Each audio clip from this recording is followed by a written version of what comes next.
Torchwood. Blow up the government, defund the police. Hello, Jack Alexander. Hiya. 21st century is when everything changes. And Torchwood is ready. We're doing Torchwood. This is a Who Tracks After Hours. Yeah. I love that I'm bringing the Torchwood. You're bringing the touch, you're bringing the wood. Yeah. Woo! See, we can make raunchy jokes like that because we're post-Watershed right now, actually. We're on BBC Three, baby. Ooh, can't you just tell? We're not even in HD yet. There's something really dorky and cute about how Torchwood is directed. It's directed like it's BBC Three. It so is. I was thinking this when I was rewatching it earlier. Dutch angles. Real close up on Burn Gorman's face. Right off the bat, I've got 2 questions for you, my man. Shoot. Number 1, do you have a TV license? I have a TV license, yes. Sick. Okay, cool. We're not breaking any. Number 2, why Fragments? It's funny to me because it's written by that guy we all love, the Chris Chibnall himself. The Christ Chibnall. There are 2 Chris Chibnalls. There's Chris Chibnalls that can write Fragments, and there's Chris Chibnall that gives us Arachnid in the UK. Yeah. I mean, you watched this earlier. You know how what fucking rich character drama there is here. How intentional every scene is. And then I watched Power of the Doctor earlier. That was my pre-reading. Oh no, I like that story a whole bunch, but yeah. It's a mess, but it's a lovable mess. And this isn't a mess at all. No. Snap. I love how they all look at the explosives. Like they have a few moments to recognize them, but they just stand there because rule of cool. Take me. We're in Torchwood. Last time Chibnall had to write out 2 regular characters, he wrote exit wounds, says this poster on Twitter. And I'm like, yeah, I know, but Fragments, exit wounds, Chris has been MIA for over a decade. Oh, seriously. I'm going to get told off again for beginning with Chibnall bashing. But this is the one where I can truly say Chibnall is a dream showrunner. There's going to be no more Chibnall bashing in this because this is one of the best scripts he's ever produced. It is genuinely, it's the one of the best 50 minutes of television I've ever seen. Yeah, so take that, sit back down. Oh, and I love this like Victorian Torchwood now. It's just these 2 kick-ass ladies. It's crazy how you go 2 seasons and then you're like, oh, we're doing this now? Yeah. Okay. We're picking up like right from Parting of the Ways. There's something that I always liked as a kid, probably why this was a favourite, is because, yeah, it does fill in some gaps. It is canon plaster, the episode. But it treats Jack as equal to the rest of the Torchwood gang. Yeah, he's usually that Dr. Surrogate, isn't he? But in this, he doesn't have the same power in any sense in the story. I think this is where we start introducing pathetic Jack, where he's just completely helpless. There's a joke there which I could make, but I'm not going to do that. Hey. We're going to go a whole 50 minutes here without making a single John Barrowman joke. Let's do it. And we're going to do it in style and grace. Pretty advanced piece of equipment you got there. All right, John, put it away. Hey. We've all seen it. Okay, so it's amazing actually picking up the Torchwood from, Doctor Who's Torchwood, which has been miles away from what we've seen in Cardiff. It's so natural, man. Going from self-sacrificing hero, trying to be the Doctor, and now we see him sort of being lured back into the mercenary side of things. This is him, like you say, he's being dragged back into that sort of murky area. He's not as squeaky clean as we left him. And he wasn't even that squeaky clean then. It kind of works, because by the time we meet him in Series 1 of Torchwood, it's like a different character anyway. Yeah. So maybe this does some of the work to find out why we've got boring, stoic leader Jack. There are opportunities here with the Institute. I'm not for hire. You're going to need currency. I love that they're insinuating future spy Jack Harkness won't be able to get any other employment. I know. Oh, I'm looking at this now, and I can just see the 21st century like windows in this Cardiff building. It's a lot cornier. It's a lot cuter than I remember it as a kid. Yeah. Queen Victoria sent her regards. Oh, there we go. And that's the hub. I went there in Time Fracture. Yeah, well, I go to the tower above it all the time in Cardiff because I live close enough. Why am I yeah. trying to brag to you? You live I in know, right? Wales. I walk down the street there and they go, oh, this is where Missy was ambushed by Unit. Oh, there's a shrine to a fictional dead character from 2009. Yeah, sorry, you live in Torchwood land. Which is still there. It's still going. Like, it's crazy. I think Chris is doing something really clever here. It's a neat way to do foreshadowing. He's laying beats in these short stories that are just there to hurt you in the finale. It gives you context and it gives you fan service and all these questions you've probably wanted answering. It gives a lot of great stuff. Thinking about later on, the stuff we get with Owen in particular really resonates. Like, oh boy. Oh. Let's just say Owen and Tosh's stories are here for good reason. I think it sort of plays a game of who's gonna die in the finale? Like, which one of our characters is in danger? I would argue Fragments points to Yanto as being for the chop. But instead, he's the only one who gets out. But no, we save that for series 3. I think for me it's fuck Owen, marry Tosh, kill Yanto. Or if you're Jack, kill Owen, kill Tosh, kill Yanto. Can I read your cards? No, thank you. There's a neat image here, by the way. Jack, the man who has avoided death, beaten death, is now an agent of death. And what does he do for the rest of the story? Oh, he goes around recruiting people, picking out his perfect team and marking them for death. I love that. What I posit to you is that Captain Jack Harkness is a bastard man. Sorry, I mean the Grim Reaper. You've turned me around, but also all I can hear right now is, here he comes in a really big tractor. He's in a really big tractor. Here he comes in a really big tractor. My 2008 iPod is popping off right now. Torchwood. Admin. Actually, just mostly admin. It's the 21st century, and boy, they were not ready. I love the vagueness of this here, that he looked inside this little pendant thing, and he's like, I saw... that's Object 1, my dude. You do not want to go into the issue of Object 1. Oh no, am I going to get broke canon facts? It was also at Time Fracture, and I was holding it in my hand. Did you look inside? Yes, and then I killed everybody in the Time Fracture experience. I know what happened. Rory looked inside. That's why he killed Brian. Bastard. As this is happening, the Doctor is dancing around San Francisco. Oh God, yes. Oh my God, yes. At this point, maybe he's like just regenerated, like he's earlier in the day, because think of the time difference. Again, it's like, where were you, dude? Where were you? Oh, I bet Jack's saying that an awful lot through Torchwood. Children of Earth, anyone? This is fantastic. This is probably the best Torchwood scene. I wish they had started with this back in 2006. Yes. This would have just been like a great little cold opening to the whole show. It's so grim and unique. The villain of this story will be bad infrastructure. It's crazy how, Torchwood 3 got destroyed in 1999. The show's really new. Like, Tosh has only been there a year, and there's been 3 members come and go since. Torchwood has a really bad turnover rate. I mean, if they all just stop dying, but actually, I say that. Owen, literally. Owen gave it his best shot. Yeah. It's not good job security in this economy. They literally spell out in this that Tosh is a genius. Like, straight up, she's next level. Her granddad was in Bletchley Park. Sorry, I know these characters like the back of my hand. Oh, they're fantastic. Who's your favourite out of all of them? Oh, Owen Harper is my Plasto boy. He's my local. He is one of my favourite fictional characters. I honest to God, I agree with that. I love him. Sometimes I just read Owen's wiki page.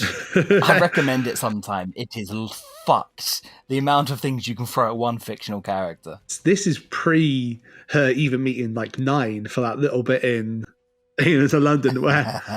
Oh, I'm sure you're going to tell me stuff about that as well now. Oh, hang on. No, not really. So she is imprisoned by Unit for a long, long time. We're going to make an example of you. Motherfucker, to who? And who's making that call? Is the Brigadier just... No, it's Harriet. It's kind of interesting that Tosh goes from being a royal captive of Torchwood and units, and then works for Torchwood to infiltrate units. Yeah.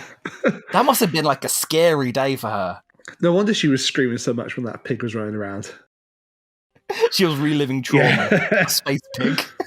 It was scared. It actually does make no sense for them at all to not be in Aliens of London. But I digress. Because that point is very dull and I boring. was going to say, Russell just hadn't thought of them yet. There we Yeah, go. We said it. We can the move fuck on. up, Sam. All right? No, I think that this is a bizarrely dark beat for Chris, that Toshiko is working for Torchwood as a slave. Yeah. Jack would be like her keeper. It's horrid. I'm really into it.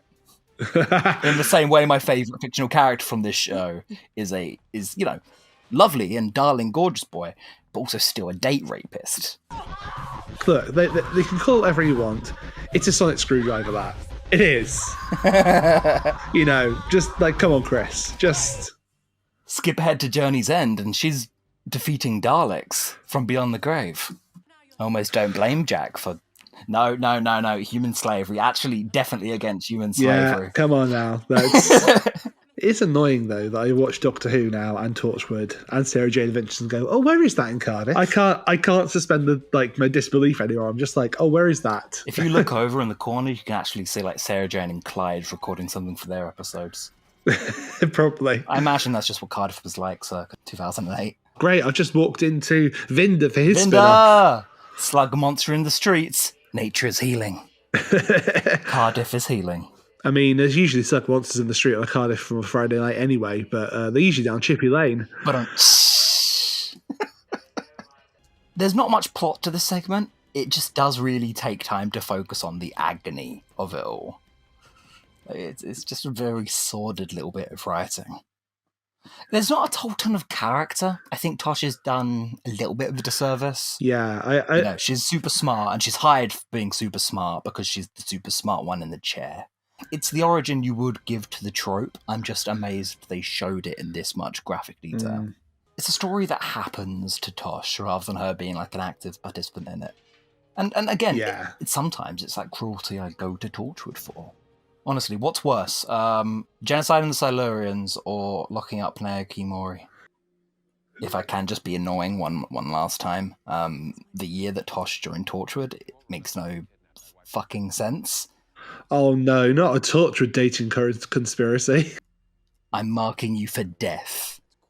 Because you ain't got much better, hun. Even in the Yanto short, where he's meant to be like a subject of like romantic interest, Jack is sinister as hell in these three stories. I think, did it ever occur to you that Jack is responsible for all three of these stories happening? I don't think when I first watched it, but since, I quite liked it back in the day that Jack had that sort of duality, that he was, doctory, but... But like a doctor who isn't good enough, isn't a good man. They're going to keep you here without charge. Forever. They can't do They're never going to release you.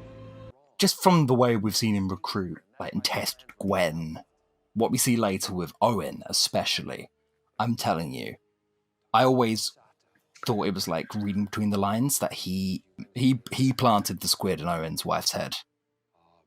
He was the one who made sure Toshiko got such an intense sentence. Oh, I mean... Because this shit was happening right under his nose. This was happening in Cardiff. Yeah. Shame you're going to be locked up for so long. You've got to get me out of here. If you come work for me. See, it's all so conditional, and Barrowman plays it with like this slick creepiness. Maybe it's a headcanon, maybe it's not subtext, maybe it's not there at all. I'm convinced Jack picked his team by hand. I see it. Very limited contact with your mother, which she says in the second day. Literally, you can send postcards. Yeah, I'm keeping you on a short leash as well. That's weird. No one else gets that, though. No one else gets that treatment. It's literally Tosh. Well, Yanto. Yanto's in a leash for different reasons. Oh, that you're above that. That's beneath you, Sam. Come on. Incorrect. It's tough, these bits where it's literally just them trying to get them out of there. Do you want to see a lady just scream for her life for a little bit in realistic-looking terror? That's the true Torchwood experience. Yes, I do. I'm a warped little man. Start a night down Cardiff. Literally. I've seen this happen in the park before. How is the Weevil problem down there these days? It's not so bad. It's getting better. They give them jobs now.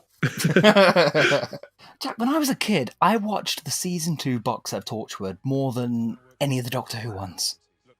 To me, it was like series 3, Torchwood series 2. They were like my big two. See, when this came out, I was peak age. I got a couple of years new. I think I was 15, 16 when this came out. Yeah, I shouldn't have been watching Torchwood. I really shouldn't have been. Yeah, I was going to say, I do like all this stuff they do with Yanto here as well. Because obviously we know a bit about Yanto's backstory before this anyway, because of Cyberwoman, which... Cyberwoman's the real origin motivation, but this whole segment goes without bringing her up even once. Lisa doesn't get name dropped once, but, we can read between the lines. Obvious reasons, yeah. Oh, yeah. You mind if me and my girlfriend move in? Because it was a bad episode. My heart isn't in it. The Chibnall bashing, not tonight. The way you've said this as well, that Jack's a Grim Reaper, he straight up he's rejecting Yanto from this. He's saying, like, no, you deserve to live. Toko and me. Yeah, it's literally, I'm signing your death warrant. And I think it's the same to a similar extent with Gwen. Except with Gwen, there's finally a bit of optimism, and he's like, I can keep changing Torchwood.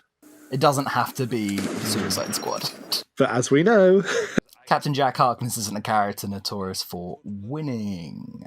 I love this as well, how he's like, I want you out of this city by sundown. Like, mate, he probably actually lives in Cardiff again now after everything. like his sister lives in Cardiff, doesn't she? You're banished. You're banished from Cardiff. I have that jurisdiction. I'm the king of... Dinosaurs? Had them for breakfast. Had to. The only source of pre-killed food protein after the asteroid crashed. Sorry, has Jack just said that he was there on prehistoric Earth? Caveman Jack would have been most of this character's life. That's fucking silly. That is mental. It's tricky for me because John Barrowman, cringe aside, he is one of my favourite actors, and this is one of my favourite fictional characters of all time. I'm heartbroken that we're never getting any more Jack stuff. But then I also haven't heard a pitch for continuing Torchwood that's any better than have Gwen and Jack in it. Bring back Martha, and it could be Ace and Joe and Kate, and I'm like, what? No, that sounds so sad. No. Oh, and it's like, really? You want to put Joe in Torchwood? Okay, Do you want to have... Actually, if the rest of the team were super serious mercenary guys, and then you had Joe, I would allow it. I don't know if we've moved past it. I certainly don't think we're getting Jack back. The cultural moment was never that big to begin with, and I think it's definitely past. If, me and my 5 friends like this thing, so it must be really popular. He's Jurassic Worlding it. He's Owen Gradying this motherfucking thing. Do you think Jack and Yanto as a ship exists in Series 1 at all? Like, even one moment? Oh, early on, definitely not. No, Jack is ready to shoot him in Cyberwoman. Oh, yeah, straight up. Doesn't he literally say, like, execution or something? Yeah. And it's like, whoa. Which is fair. It is mad that they all forgive Yanto. HR nightmare. HR nightmare right there. Like the suit, by the way. I've got a lot of things to say about that last beat. The fact that he walks off basically in tears, like hiding his face from Jack because, like, oh, I've just had a moment with someone else. Like forgetting Lisa because, Lisa isn't alive anymore. And he knows he's going to be betraying them at some point anyway. It's so many layers to it. Look at this cheeky chappy. Oh. I love this fucking shot. He's my boy. I love him. Yes, a date rapist, but still my boy. It was funny, actually. Ben and I were talking to Joseph Lidster on the podcast about Owen. Oh, get you. Yeah, we were talking about, A Day in the Death. and how that episode really cemented Owen as my favourite Torchwood character, because he's a shit, and they never redeem him from that. The date rape bit as a beat to start on to introduce a character is unforgivable. Yeah. But it just isn't fair on Owen either, because all of season 1 presents the most pathetic character in the world. The most hateable prick. Just a real down bastard. And I think most of Series 2 spends its time as a response to Series 1, being like, we need to remember the heart. We need to make you also like this unsalvageable prick. Yeah. So I would never call it a redemption. There's some things, you don't redeem, but he is a fucking fascinating bag of broken complexes. And like Byrne just kills it. Like his performance. I don't know how he's not in everything, I'll be honest. Even when they're trying to make him look all clean here, and they're failing. He's got a weird fucking voice and persona. In between joining Torchwood and now, Jack has joined a travelling circus, fought in multiple world wars, had 50 marriages, lots of kids and grandkids, and lived in the United States for miracle data work, whilst all under the employment of Torchwood. Man's busy. Series 2 does a lot for Owen. The episode Adam shows us that he's got severe mummy issues, and every single female relationship he's had in the show has been overly involved and very fucking weird. And then this flashback just gives us context to all of it. It's a bit redundant. Like, we didn't even need this. I feel like even if I'd never seen this origin, I could have told you this was his origin. But it's a welcome piece of the puzzle. Here's a man who wanted to become a doctor for completely selfish reasons, just so he could save, like, the right person. He says later in this part, he says, I just need to save the right person. And I'm like, fuck, that's an interesting motivation. What does that mean, Owen? Oh. He's a doctor who then, works in death, especially with Torchwood, and then gains a profound lust for life because he finds out, there's nothing after death. So this cynic, a lifelong cynic, has been like, oh no, fuck, I actually do need to cling to this. And it's like, dude, you're a doctor. It's your job. It's your job. A doctor, you say? I think he's perfect. I mean, let's think of all his characters. I mean, we've got Wifey, we've got Gwen, we've got Tosh, even if he doesn't know it. We've got not Amelia Earhart, the girl from Slow Decay. He attaches himself to women. Get my man some therapy. When it's attacked or threatened, it emits a toxic gas that's fatal to humans. It clears pretty quickly. Okay. Is it subtext? Is Jack doing this to him? Did Jack prepare this? Because if he wanted to scout a genius doctor, this is how he would do it. But would he go this far just to... I don't know. Would he give a bunch of children as narcotics to an alien species without any delegation? Okay, fair enough. Yeah. He's a man who fries his fucking grandson. All right, now, as interesting as this episode is, I've sent you a very important document. Oh, no. It's more of a chart, really. I just hope if you could, review it and get back to me. Yeah, I mean... I mean, where to start? Because there's... I know where I'm drawn to, and it's in almost definitely 4, 5, 6. Really? We've got Jack. We've got not Amelia Earhart. Got Yanto's sister. Kind of a sweetie. And yeah. I mean, explanation, please. I mean, in the comments, someone responds, "Is that the fucking 4, 5, 6?" And I'm like, look, I need gear. Peter Capaldi, though, he's absolutely getting Torchwood. Oh, yeah. Torchwood has a fine selection of leading ladies. PC Andy is low. PC Andy is lowest. He's too low. And no, he's exactly the correct amount of low. I've only just noticed how the Cyberwoman is in a Cyberwoman garb. I don't know what to do with that. I don't know. After a few pints, yeah, all right. Let's go. Here we go, boys. He's priming up for the punch of his life, and that's a long, long run. He is literally doing that thing like Donkey Kong does in Smash Bros, just winding it up. Ready? KO! Oh, Donkey Kong. How did we get here? This is a very touching scene. Couple of small facts about Owen. Even though this section makes him look like a little baby, like a little innocent, beautiful baby, he's still a bastard. He absolutely still has cheated on his now dead alien squid wife. is that canon then? Is it? Yeah. That he's cheated. Just a Yeah. deeply, deeply flawed individual from the get-go. and that's Torchwood. To me, Torchwood is the dark humanities. Nah, come on, he's not going to die here. He's got a good 25 minutes left in it. Another little fun Owen fact. I love my boy. I love this boy. He had a key to Susie's flat. Oh, did he? Susie Costello. Why? Hello. Why?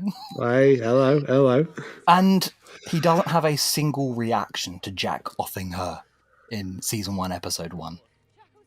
No. I mean, any of them?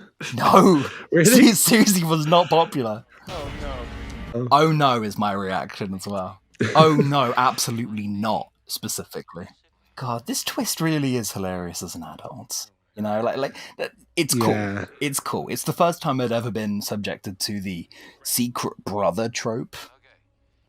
So, you know, the first time you see it, you love it. And I was a kid. I loved it. Yeah. But it is very dinky and funny. The secret brother, but evil. Yeah, it's like, yeah, no, dude, we get it. The master, but you're doing it literally. You're saying the quiet bit out loud. Yeah. Okay. Oh, man. Series 1 finale. Nobody died, right? It was literally called End of Days. It was 10 apocalypses on top of one another. And nobody died. Just Jack, really. Even PC Andy and Reese got spared the axe in that one. But no, this next one, where a couple bombs go off in Cardiff. You know what? Fuck the cast list. We're killing them. I'm sorry, I'm blown away by that 50 minutes of television. Because I just like, where did this go? Where did this go? I think Torchwood works out its identity right at the end, and then it stopped airing. And Fragments is a series of retcons that try and make Series 1 work with the new show that Torchwood has become in Series 2. And it does it right at the very last minute, which is very funny. And it does just about work. I don't think Jack and Yanto have any chemistry in Series 1. I don't really believe that is Tosh's origin story. You know, everything we've been shown. But it's great TV, so I really don't care. No, these 2 episodes really are phenomenal. Oh, I miss so this good. writer so profoundly, wherever he is these days. Yeah. Did he do anything after this? He did Broadside. He did Country Church. Oh. And also Series 11 to Series 13 of Doctor Who. Oh, right. I'll have to catch that.